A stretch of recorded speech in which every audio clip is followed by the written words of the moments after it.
ಸುಮತಿ ತನ್ನ ಸೊಸೆನ ತುಂಬಾ ಚೆನ್ನಾಗಿ ನೋಡ್ಕೊಳ್ತಾ ಇರ್ತಾಳೆ.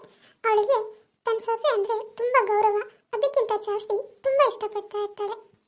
ಸುಮತಿ ತನ್ನ ಸೊಸೆನ ಕೇಳದೆ ಯಾವುದೇ ನಿರ್ಧಾರನೂ ಮಾಡ್ತಾ ಇರಲ್ಲ.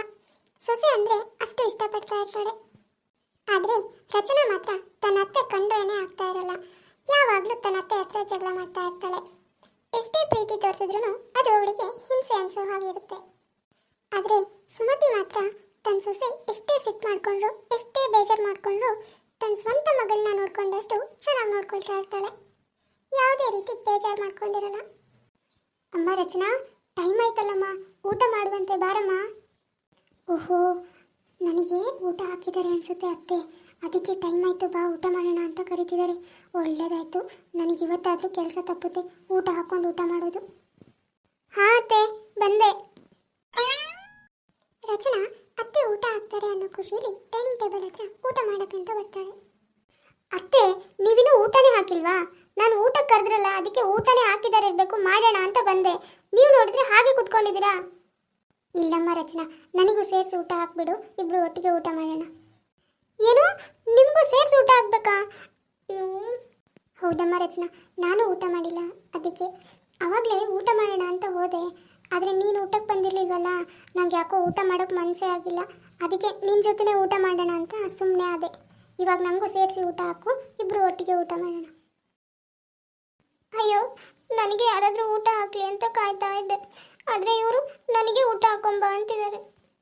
ಆಹಾ, ನನ್ನ ಹತ್ರ ಕೆಲಸ ಮಾಡ್ಸೋಕ್ಕೋಸ್ಕರನೇ ಕಾಯ್ತಾ ಇರ್ತಾರೆ, ಯಾವಾಗ ಕೆಲಸ ಕೊಡೋಣ ಅಂತ. ಹೀಗೆ ಸುಮತಿ ಎಷ್ಟೇ ಸ್ವಾಭಾವಿಕವಾಗಿ ಮಾತಾಡಿದ್ರು ರಚನಾ ಅದನ್ನ ಬೇರೆ ಅರ್ಥದಲ್ಲೇ ತಿಳ್ಕೊಳ್ತಿರ್ತಾಳೆ. ಆದರೆ ಸುಮತಿ ಮಾತ್ರ ತನ್ನ ಸೊಸೆನ ತುಂಬಾ ಇಷ್ಟಪಡ್ತಾ ಇರ್ತಾಳೆ. ಅವಳು ಏನೇ ಮಾಡಬೇಕು ಅಂದ್ರೂ ಸುಮತಿ ತನ್ನ ಸೊಸೆನ ಕೇಳದೆ ಯಾವ ಕೆಲಸನೂ ಮಾಡ್ತಾ ಇರಲ್ಲ. ಒಂದಿನ ರಚನಾ ಮತ್ತೆ ಅವಳ ಗಂಡ ಕಾರ್ತಿಕ್ ಹಾಗೆ ಸುಮತಿ ಎಲ್ಲರೂ ಒಂದು ದೊಡ್ಡ ರೆಸ್ಟೋರೆಂಟಿಗೆ ಹೋಗಿರ್ತಾರೆ. ಅಮ್ಮ, ನಿಮ್ಗೆ ಏನು ಬೇಕೋ ಆರ್ಡ್ರ್ ಮಾಡಿ, ಅವ್ರು ತಂದುಕೊಡ್ತಾರೆ. ನಿಮ್ಗೆ ಏನು ಬೇಕು, ಏನು ತಿನ್ನಬೇಕು ಅನ್ಸುತ್ತೋ ಅದನ್ನು ತಿನ್ನಿ, ಆಯಿತಾ? ಅಯ್ಯೋ, ನನಗೆ ಅದೆಲ್ಲ ಎಲ್ಲಿ ಗೊತ್ತಾಗುತ್ತಪ್ಪ? ಈ ದೊಡ್ಡ ಹೋಟೆಲ್ನಲ್ಲಿ ಏನಿರುತ್ತೋ ಏನಿರಲ್ವೋ ಅದೆಲ್ಲ ನನಗೆ ಎಲ್ಲಿ ಗೊತ್ತಾಗುತ್ತೆ? ಅಮ್ಮ ರಚನಾ, ಅದೇನು ಬೇಕೋ ಆರ್ಡ್ರ್ ಮಾಡಮ್ಮ.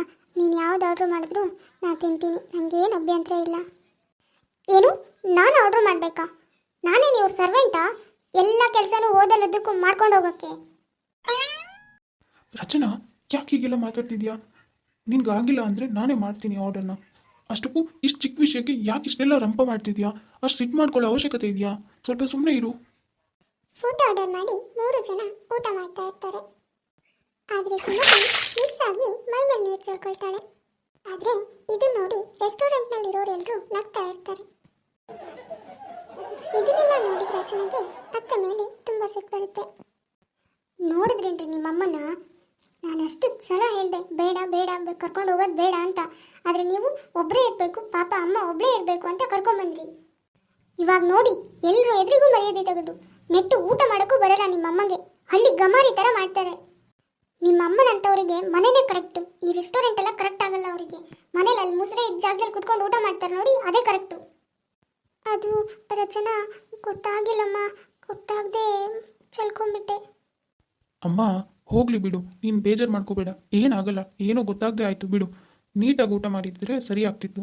ಏನೋ ತಪ್ಪಾಯಿತು, ಇರಲಿ ಬಿಡು. ಆದರೂ ರಚನಾ, ಬೇಜಾರು ಮಾಡ್ಕೋಬೇಡಮ್ಮ, ನನಗೇನೋ ಗೊತ್ತಾಗದೆ ಆಗ್ಬಿಟ್ಟು. ಇದೊಂದು ಸಲ ನನ್ನ ಕ್ಷಮಿಸ್ಬಿಡು. ನಾನು ಇನ್ನೊಂದ್ಸಲಿ ಹೊರಗೆ ಬರಲ್ಲ ನಿಮ್ಮ ಜೊತೆ. ನಿಮಗೆ ನಾಚಿಕೆ ಆಗೋ ಕೆಲಸ ಯಾವುದೂ ಮಾಡಲ್ಲಮ್ಮ. ಇದೊಂದು ಸರಿ ನನ್ನ ಕ್ಷಮಿಸ್ಬಿಡು. ಮಾಡೋದೆಲ್ಲ ಮಾಡೋದು, ಆಮೇಲೆ ನನ್ನ ಕ್ಷಮಿಸು ಅಂತ ಸಾರಿ ಕೇಳೋದು, ಇದೇ ಆಯ್ತು ನಿಮ್ಮದು. ರಚನಾ ಹೀಗೆ ವಾದ ಮಾಡ್ತಾ ಮಾಡ್ತಾ ಮನೆಗೆ ಬರ್ತಾರೆ. ಅವತ್ತಿನಿಂದ ಸುಮತಿ ಮಗ ಸೊಸೆ ಜೊತೆ ಎಲ್ಲಿಗೂ ಹೋಗ್ತಾ ಇರಲ್ಲ. ರಚನಾ ಮತ್ತೆ ಕಾರ್ತಿಕ್ ಕೂಡ ಸುಮತಿಯಿಂದ ಮರ್ಯಾದೆ ಹೋಗುತ್ತೆ ಅನ್ನೋ ಒಂದೇ ಕಾರಣಕ್ಕೆ ಅವ್ರು ಎಲ್ಲಿಗೆ ಹೋದ್ರು ಅವಳನ್ನು ಕರೀತಾ ಇರಲ್ಲ. ಆದ್ರೆ ಸುಮತಿ ಮಾತ್ರ ತನ್ನ ಸೊಸೆ ಮೇಲಿರೋ ಪ್ರೀತಿ ಸ್ವಲ್ಪನೂ ಕಡಿಮೆ ಆಗಿರಲ್ಲ. ಮಾರನೇ ದಿನ ಸುಮತಿ ಶಾಪಿಂಗ್ ಮಾಡ್ಕೊಂಡು ಮನೆಗೆ ಬರ್ತಾಳೆ. ರಚನಾ ಮೊಬೈಲ್ ನೋಡ್ತಾ ರೂಮಲ್ಲಿ ಕೂತಿರ್ತಾಳೆ. ಅಲ್ಲಿ ಸುಮತಿ ಬರ್ತಾಳೆ. ಅಮ್ಮ ರಚನಾ, ನಿಂಗೆ ಅಂತ ಒಂದು ಸೀರೆ ತಂದಿದ್ದೀನಿ, ಇಷ್ಟ ಆಗುತ್ತಾ ನೋಡಮ್ಮ? ನಾನು ಮತ್ತೆ ಪಕ್ಕದ ಮನೆ ಕಲ ಪೇಟೆಗೆ ಹೋಗಿದ್ವಿ, ಅಲ್ಲಿ ಸೀರೆ ನೋಡಿದೆ, ತುಂಬ ಚೆನ್ನಾಗಿತ್ತು, ನಿನಗೆ ಚೆನ್ನಾಗಿ ಕಾಣಿಸುತ್ತೆ ಅನ್ನಿಸ್ತು, ಅದಕ್ಕೆ ತಗೊಂಬಂದೆ. ನಿಂಗೆ ಇಷ್ಟ ಆಯ್ತಾ? ಇಷ್ಟ ಆಗೋದಾ? ನೀವು ನಾನು ಇಷ್ಟಪಡೋ ಅಂತ ತಂದಿದ್ರೆ ತಾನೇ ನನಗಿಷ್ಟ ಆಗೋಕೆ. ಈಗಿನ ಫ್ಯಾಷನಲ್ಲಿ ಫ್ಯಾಷನ್ ಆಗಿರೋದು ಫ್ಯಾನ್ಸಿ ಸೀರೆ, ಸಿಲ್ಕು, ಹೀಗೆ ಎಷ್ಟೊಂದು ವೆರೈಟೀಸ್ ಇರುತ್ತೆ. ಅಷ್ಟೆಲ್ಲ ವೆರೈಟೀಸ್ ಇದ್ದಂತೆ ನೀವು ನೋಡಿದ್ರೆ ಹಳೇ ರೇಷ್ಮೆ ಸೀರೆ ತಗೊಂಡು ಬಂದಿದ್ದೀರಾ. ಅದು ನಿಮ್ಮ ಟೇಸ್ಟಿಗೆ ಹೇಗಿದೆ ಅಂತ ಗೊತ್ತಾಗ್ತಾ ಇದೆ ನನಗೀಗ. ಹಳ್ಳಿ ಕಡೆ ಎಲ್ಲ ಡೈಲಿ ಕೆಲಸ ಮಾಡಿಬಿಟ್ಟು ಯಾವತ್ತಾರು ಒಂದಿನ ಸೀರೆ ಉಟ್ಕೊಂಡು ಫಂಕ್ಷನಿಗೆ ಹೋಗ್ತಾರಲ್ಲ, ಹಾಗಿದೆ ಈ ಸೀರೆ. ಕಸ ಗುಡ್ಸೋರು ಯೂಸ್ ಮಾಡಲ್ಲ ಇಂಥ ಸೀರೆನ, ಅಷ್ಟು ಫ್ಯಾನ್ಸಿಯಾಗಿ ಸ್ಟೈಲಿಶ್ ಆಗಿರ್ತಾರೆ. ಅಲ್ಲಮ್ಮ ರಚನಾ, ನಿಂಗೆ ಇಷ್ಟ ಆಗಿಲ್ಲ ಅಂದರೆ ಪರವಾಗಿಲ್ಲ, ಸೀರೆನ ಬದಲಾಯಿಸ್ಕೊಡ್ತೀನಿ ಅಂತ ಹೇಳಿದ್ದಾರೆ, ಬದಲಾಯಿಸ್ಕೊಂಡು ಬರೋಣವಾ? ಅಯ್ಯೋ ಬೇಡ ಬಿಡಿ ಅತ್ತೆ, ನಮ್ಮನೆಗೆ ಹೇಗೂ ಕೆಲ್ಸಕ್ಕೆ ಬರ್ತಾಳಲ್ಲ, ಅವಳಿಗೆ ಕೊಡೋಕ್ಕಾಗುತ್ತೆ. ಅವಳು ತುಂಬ ದಿನದಿಂದ ಕೇಳ್ತಾ ಇದ್ಲು, ನಂದೊಂದು ಸೀರೆ ಕೊಡಿ, ನನಗೊಂದು ಸೀರೆ ಕೊಡಿ ಅಂತ. ನನ್ನ ಹತ್ರನೂ ಎಲ್ಲ ತುಂಬ ಚೆನ್ನಾಗಿದ್ದಾವೆ, ಯಾವುದು ಹಳೆ ಸೀರೆ ಸಿಕ್ಕಿರಲಿಲ್ಲ. ಇವಾಗ ನೀವು ಈಗ ತಂದು ಕೊಟ್ರಲ್ಲ, ಇದನ್ನೇ ಕೊಡೋಣ ಬಿಡಿ, ಅವಳಿಗಾರು ಯೂಸ್ ಆಗುತ್ತೆ. ಸೊಸೆ ರಚನಾ ಮಾತಿಂದ ಬೇಜಾರಾಗಿದ್ದ ಸುಮತಿ ಏನು ಮಾತಾಡದೆ ಅಲ್ಲಿಂದ ಹೊರಟೋಗ್ತಾಳೆ. ಸಂಜೆ ಕಾರ್ತಿಕ್ ಆಫೀಸಿಂದ ಮನೆಗೆ ಗಿಫ್ಟ್ ತಗೊಂಡು ಬರ್ತಾನೆ. ರಚನಾ ಸುಮ್ಮನೆ ಕೂತಿರ್ತಾಳೆ. ಅರೆ ರಚನಾ, ಏನಾಯ್ತು? ಯಾಕೆ ಹೀಗೆ ಕೂತಿದ್ಯಾ? ಇನ್ನೇನು ಮಾಡಲಿ ಹೇಳಿ, ನನ್ನ ನೆಮ್ಮದಿಯಾಗಿ ಇರೋಕೆ ಬಿಡಲ್ಲ ನಿಮ್ಮಮ್ಮ. ರಚನಾ, ಸುತ್ತಿ ಬೆಳೆಸಿ ಮಾತಾಡಬೇಡ. ಅಮ್ಮ ನಿನ್ಗೇನು ಮಾಡಿದ್ಲು ಹೇಳು ಫಸ್ಟು. ನಾನಿಲ್ಲದೆ ನಿಮ್ಮಮ್ಮ ಏನು ಮಾಡೋದೇ ಇಲ್ವಾ? ಎಲ್ಲದಕ್ಕೂ ನನ್ನೇ ಕರೀತಾರೆ, ನನಗಂತೂ ಹಿಂಸೆ ಆಗತ್ತೆ. ಏನು ಬೇಕಾದರೂ ನನ್ನೇ ಕರೀತಾರೆ, ಏನು ಮಾಡಬೇಕಂದ್ರೂ ನನ್ನೇ ಕೇಳ್ತಾರೆ. ನನಗಂತೂ ನಿಮ್ಮಮ್ಮನ ಜೊತೆ ಹೇಗೆ ಹೇಗೆ ಸಾಕಾಗಿದೆ. ಇವತ್ತಂತೂ ಒಂದು ಸೀರೆನೇ ತೊಗೊಂಬಂದ್ಬಿಟ್ಟಿದ್ದಾರೆ ನನಗೋಸ್ಕರ. ಆ ಸೀರೆ ನೋಡಿದ್ರೆ ಅಜ್ಜಿಯವರು ಉಡೋಕ್ಕೂ ಚೆನ್ನಾಗಿಲ್ಲ, ಅಷ್ಟು ಖರಾಬಾಗಿದೆ. ಅದನ್ನು ನನಗೋಸ್ಕರ ತೊಗೊಬಂದಿದ್ದಾರೆ ನಿಮ್ಮಮ್ಮ. ರಚನಾ, ಅಮ್ಮನಿಗೆ ನಿನ್ನ ಕಂಡ್ರೆ ತುಂಬ ಇಷ್ಟ ಕಣೆ, ಅದಕ್ಕೆ ಎಲ್ಲದಕ್ಕೂ ನಿನ್ನೆ ಕರೀತಾರೆ, ಏನು ಮಾಡೋದಾದ್ರೂ ನಿನ್ನೆ ಕೇಳ್ತಾರೆ. ರಚನಾ, ನೀನು ಅವ್ರ ಸೊಸೆ ಅಂತ ಅವ್ರಿಗೆ ತುಂಬ ಗೌರವ ಇದೆ ಕಣೆ, ಅದಕ್ಕೋಸ್ಕರನೇ ನನ್ನ ಸೊಸೆ ಅಂತ ಎಲ್ಲರ ಹತ್ರನೂ ಹೇಳ್ಕೊಂಡು ತಿರುಗ್ತಾರೆ. ಅಷ್ಟು ಆಸೆ ಮಾಡ್ತಾರೆ ನಿನ್ನ, ನೀನು ಯಾಕೆ ಅದನ್ನು ಹಿಂಸೆ ಅನ್ಕೊತೀಯ? ನೋಡು ರಚನಾ, ನಿನಗೆ ನನ್ನ ಅಮ್ಮನಂತ ಅತ್ತೆ ಸಿಕ್ಕಿರೋದು ನಿನ್ನ ಪುಣ್ಯ. ಈಗ ನೀನೇ ಯೋಚನೆ ಮಾಡು, ಯಾವತ್ತೇ ಎಲ್ಲ ರೆಸ್ಪಾನ್ಸಿಬಿಲಿಟಿನ ಸೊಸೆ ಕೊಡ್ತಾರೆ? ಅಷ್ಟು ಫ್ರೀಡಮ್ ಕೊಟ್ಟು ಯಾರಾದರೂ ಇರ್ತಾರಾ? ನನ್ನಮ್ಮ ನೋಡು, ನಿನ್ನಿಂದಾನೇ ಬೆಳ್ಕರಿಯುತ್ತೆ ಅನ್ನೋ ಥರ ಮಾಡ್ತಾಳೆ. ನೀನು ಲಕ್ಕಿ ಕಣೆ. ಸಾಕು ಸಾಕು ನೋಡಿ, ಸುಮ್ಮನೆ ಇರಿ. ನಿಮ್ಮಮ್ಮನ ವಹಿಸ್ಕೊಂಡು ಬರಬೇಡಿ ನನ್ನ ಹತ್ರ. ಸರಿ, ನೀನು ಮತ್ತೆ ಸಿಟ್ ಮಾಡ್ಕೊಂಬೇಡ. ನಾನು ನಿನಗೆ ಗಿಫ್ಟ್ ತಂದಿದ್ದೀನಿ ನೋಡು, ಚೆನ್ನಾಗಿದ್ಯಾ? ಹಾಕೊಂಬ ಹೋಗು. ರೀ, ನೀವು ತಂದ್ಕೊಟ್ಟಿದ್ದ ಬಟ್ಟೆ ಎಷ್ಟು ಚೆನ್ನಾಗಿದೆ. ನನ್ನ ಟೇಸ್ಟ್ ನಿಮ್ಮ ಟೇಸ್ಟ್ ಎರಡೂ ಸೇಮ್ ಇದೆ ಕಣ್ರಿ. ನಿಜವಾಗ್ಲೂ ಈ ಬಟ್ಟೆ ನನಗೆ ತುಂಬ ಇಷ್ಟ ಆಯ್ತು ರೀ. Thank you so much. Rachana ಹೀಗೆ ಗಂಡನ ಹೊಗಳ್ತಾ ಇರ್ತಾಳೆ. ಅದೇ ಟೈಮ್ಗೆ ಅವಳ ಫ್ರೆಂಡ್ ಸಿರಿ ಕಾಲ್ ಬರುತ್ತೆ. ಹಾಯ್ ರಚನಾ, ಹೇಗಿದೆಯೇ? ಕಾಲ್ ಮಾಡಿದೆ, ನೀನು ಸಿಗದೆ ಎಷ್ಟು ದಿನ ಆಯ್ತಲ್ವೇನೆ? ಹೌದು ಕಣೆ ಸಿರಿ, ಏನೇ ಅಪರೂಪಕ್ಕೆ ಕಾಲ್ ಮಾಡಿದೀಯಾ? ಏನಿಲ್ಲ ಕಣೆ, ನಾಳೆ ನನ್ನ ಮಗನ ನಾಮಕರಣ ಇದೆ, ನೀನು ನಿನ್ನ ಗಂಡ ಎಲ್ಲರೂ ಬನ್ನಿ ಆಯಿತಾ? ಹಾಂ, ಹಾಗೆ ನಿಮ್ಮ ಅತ್ತೆನ ಕರ್ಕೊಂಬಾರೆ, ಮರೀದೇ ಕರ್ಕೊಂಬ ಆಯಿತಾ? ಮಿಸ್ ಮಾಡಲೇಬೇಡ. ಅದು ಸಿರಿ, ಅವ್ರು ಸ್ವಲ್ಪ ಬ್ಯುಸಿ ಇದ್ದಾರೆ ಕಣೆ, ಬರೋಕ್ಕಾಗಲ್ಲ ಅನಿಸುತ್ತೆ. ನೋಡು ರಚನಾ, ಎಷ್ಟೇ ಬ್ಯುಸಿ ಇದ್ದರೂ ಕರ್ಕೊಂಡು ಬಾ ಅಷ್ಟೇ. ನಿಮ್ಮ ಅತ್ತೆ ಕರ್ಕೊಂಡು ಬರೋದು ಮಾತ್ರ ಮರಿಬೇಡ ಪ್ಲೀಸ್ ಕಣೆ. ಸರಿ ಕಣೆ, ನಂಗೆ ಲೇಟ್ ಆಯಿತು, ಬಾಯ್. ಅಯ್ಯೋ ರಾಮ, ಅಲ್ಲ ನಾನು ಇವಳಿಗೆ ಫ್ರೆಂಡ್ ಆಗಿದ್ದೀನಿ, ನನ್ನ ಕರೆಯೋಕ್ಕಿಂತ ಜಾಸ್ತಿ ನಮ್ಮ ಅತ್ತೆನೇ ಕರೆದಲ್ಲ. ಕಾರ್ತಿಕ್, ನನ್ನ ಫ್ರೆಂಡ್ ಸಿರಿ ಕಾಲ್ ಮಾಡಿದ್ಲು, ನಾಳೆ ಅವಳ ಮಗನ ನಾಮಕರಣ ಅಂತೆ, ಎಲ್ಲರೂ ಬರಬೇಕಂತೆ, ನಿಮ್ಮ ಅಮ್ಮನೂ ಕರ್ಕೊಂಡು ಬರೋಕ್ಕೆ ಹೇಳಿದ್ದಾಳೆ. ಅಯ್ಯೋ ದೇವ್ರೆ, ಇನ್ನು ಏನೇನು ಎಡವಟ್ ಮಾಡ್ತಾರೋ ಅವ್ರ ಮನೇಲಿ, ಅದೆಷ್ಟು ಮರ್ಯಾದೆ ಹೋಗುತ್ತೋ.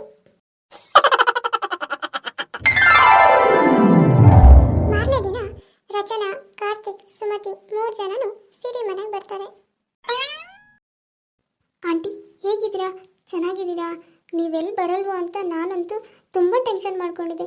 ಸದ್ಯ ಬಂದ್ರಲ್ಲ, ನನಗಂತೂ ತುಂಬ ಖುಷಿ ಆಯಿತು ಆಂಟಿ ನಿಮ್ಮನ್ನು ನೋಡಿ. ರಚನನ್ ಫ್ರೆಂಡ್ ಸಿರಿ ರಚನನ್ನ ಬಿಟ್ಟು ಅವಳ ಅತ್ತೆನ ಮಾತಾಡಿದಾಗ ಅವಳು ಸ್ವಲ್ಪ ಶಾಕ್ ಆಗ್ತಾಳೆ. ಇದೇನಪ್ಪ, ನನ್ನ ಫ್ರೆಂಡ್, ಕ್ಲೋಸ್ ಫ್ರೆಂಡ್ ಆಗಿದ್ದವಳು ನನ್ನ ಮಾತಾಡಿಸ್ದೆ ನಮ್ಮ ಅತ್ತೆನ ಮಾತಾಡಿಸಿದಾಳಲ್ಲ ಅಂತ ಹೀಗೆ ಯೋಚನೆ ಮಾಡ್ತಾ ಇರುವಾಗಲೇ ಸಿರಿ ಅತ್ತೆ ರೇಖಾ ಅಲ್ಲಿಗೆ ಬರ್ತಾಳೆ. ಸುಮತಿ ಅವರೇ, ಹೇಗಿದ್ದೀರಾ? ನಾನು ಸಿರಿ ಹತ್ರ ಹೇಳಿದ್ದೆ, ರಚನಂಗೆ ಹೇಳಮ್ಮ, ಮರೀದೆ ಕರ್ಕೊಂಬರೋಕೆ ಹೇಳು ಅಂತ. ನೀವು ಬಂದಿದ್ದು ನನಗೆ ತುಂಬ ಖುಷಿ ಆಯಿತು. ಅಮ್ಮ ರಚನಾ, ನೀನು ತುಂಬ ಅದೃಷ್ಟ ಮಾಡಿದೀಯಮ್ಮ, ಅದಕ್ಕೆ ಇಂಥ ಒಳ್ಳೆ ಅತ್ತೆನ ಪಡ್ಕೊಂಡಿದೀಯಾ. ಹಾಂ, ಏನು ಹೇಳ್ತಾ ಇದ್ದೀರಾ ಆಂಟಿ ನೀವು? ಹೌದು ಕಣೆ ರಚನಾ, ಮೊನ್ನೆ ನಿಮ್ಮ ಅತ್ತೆ ಮಾಲಿಗೆ ಬಂದಿದ್ರು ನಿನಗೆ ಬಟ್ಟೆ ತಗೊಳಕ್ಕೆ ಅಂತ. ನಿನಗೆ ಸೀರೆ ತಂದ್ಕೊಟ್ಟಿದ್ದಾರಲ್ಲ, ಆ ಸೀರೆ ನನಗೆ ತುಂಬ ಇಷ್ಟ ಆಗಿತ್ತು ಕಣೆ. ಆದರೆ ನಿಮ್ಮತ್ತೆ ನೀನು ಹುಟ್ಟಿದಬ್ಬಕ್ಕೆ ಗಿಫ್ಟ್ ಮಾಡಬೇಕು ಅಂತ ನನ್ನ ಹತ್ರ ರಿಕ್ವೆಸ್ಟ್ ಮಾಡಿಕೊಂಡು ಆ ಸೀರೆ ಕೊಡಮ್ಮ ಅಂತ ಕೇಳ್ಕೊಂಡ್ರು ಗೊತ್ತಾ. ಅದಕ್ಕೆ ನಾನು ಆ ಸೀರೆ ಕೊಟ್ಟೆ. ಅದು ಅಲ್ಲದೆ ನನ್ನ ಸೊಸೆ ತುಂಬ ಚೆನ್ನಾಗಿದ್ದಾಳೆ, ಅವಳಿಗೆ ಈ ಸೀರೆ ತುಂಬ ಮ್ಯಾಚ್ ಆಗುತ್ತಮ್ಮ, ಕೊಡು ಅಂತ ರಿಕ್ವೆಸ್ಟ್ ಮಾಡಿಕೊಂಡ್ರು. ಪಾಪ ಅನ್ಸ್ಬಿಡ್ತು ಕಣೆ, ಯಾರಿಗೆ ಸಿಗ್ತಾರೆ ಹೇಳು ಇಂಥ ಅತ್ತೆ. ಹೌದಮ್ಮ ರಚನಾ, ಅಷ್ಟೇ ಅಲ್ಲದೆ ನಿನ್ನ ಬಗ್ಗೆ ತುಂಬ ಹೊಗಳ್ತಾ ಇದ್ರು. ನನ್ನ ಸೊಸೆ ಹಾಗೆ, ನನ್ನ ಸೊಸೆ ನನ್ನ ಮಗಳಿದ್ದಾಗೆ, ಹಾಗೆ ಹೀಗೆ, ನನ್ನ ಮಗ ಸೊಸೆನೇ ನನ್ನ ಪ್ರಪಂಚ. ಸ್ವಲ್ಪ ಹೇಳಿಲ್ಲ ಗೊತ್ತಾ ನಿಮ್ಮ ಬಗ್ಗೆ? ನಿಜ ಕಣಮ್ಮ, ನನಗಂತೂ ನಿಮ್ಮ ಅತ್ತೆ ನೋಡಿದ್ಮೇಲೆ ಗೊತ್ತಾಗಿದ್ದು ಅತ್ತೆ ಹೇಗಿರಬೇಕು, ಸೊಸೆನ ಎಷ್ಟು ಪ್ರೀತಿ ಮಾಡಬೇಕು ಅಂತ. ನಾನು ಇವಾಗ ನಿಮ್ಮ ಅತ್ತೆ ನೋಡ್ಬಿಟ್ಟೆ ಕಲ್ತಿದ್ದೀನಿ ನನ್ನ ಸೊಸೆನ ಹೇಗೆ ನೋಡ್ಕೊಳ್ಬೇಕು ಅಂತ. ನೋಡಿದ್ಯಾ ರಚನಾ, ಅಮ್ಮನಿಗೆ ನಿನ್ನ ಮೇಲೆ ಎಷ್ಟು ಪ್ರೀತಿ ಇದೆ ಅಂತ. ಅದಕ್ಕೆ ಅವ್ರು ನಿನ್ನ ಕೇಳದೆ ಏನೂ ಮಾಡಲ್ಲ. ನೀನು ಅಂದರೆ ಅಷ್ಟು ಗೌರವ. ಆದರೆ ನೀನು ಮಾತ್ರ ಯಾವುದನ್ನು ಅರ್ಥನೇ ಮಾಡ್ಕೊಂಡಿಲ್ಲ. ಅವ್ರ ಪ್ರೀತಿನ ಹಿಂಸೆ ಅಂತ ತಪ್ಪಾಗಿ ತಿಳ್ಕೊಂಡೆ. ಹೌದಮ್ಮ ರಚನಾ, ನಿನ್ನ ಅತ್ತೆ ಪಡೆಯೋಕೆ ನೀನು ತುಂಬ ಪುಣ್ಯ ಮಾಡಿದೀಯಾ. ಈಗಿನ ಕಾಲದಲ್ಲಿ ಯಾರು ನೋಡ್ಕೋತಾಳೆ ಹೇಳೋ? ಸೊಸೆನ ಸ್ವಂತ ಮಗಳ ಥರ, ಅದು ಈಗಿನ ಪ್ರಪಂಚದಲ್ಲಿ ಯಾರೂ ಇಲ್ಲಮ್ಮ. ನಿನ್ನ ಅತ್ತೆಗೆ ಯಾರೂ ಸಾಟಿ ಇಲ್ಲ. ಎಲ್ಲರೂ ಹೇಳೋ ಮಾತು ಕೇಳಿ ರಚನೆಗೆ ನಾನು ಅತ್ತೆನ ಎಷ್ಟು ತಪ್ಪಾಗಿ ಅರ್ಥ ಮಾಡ್ಕೊಂಡೆ ಅನ್ನೋದು ಅರ್ಥ ಆಗುತ್ತೆ.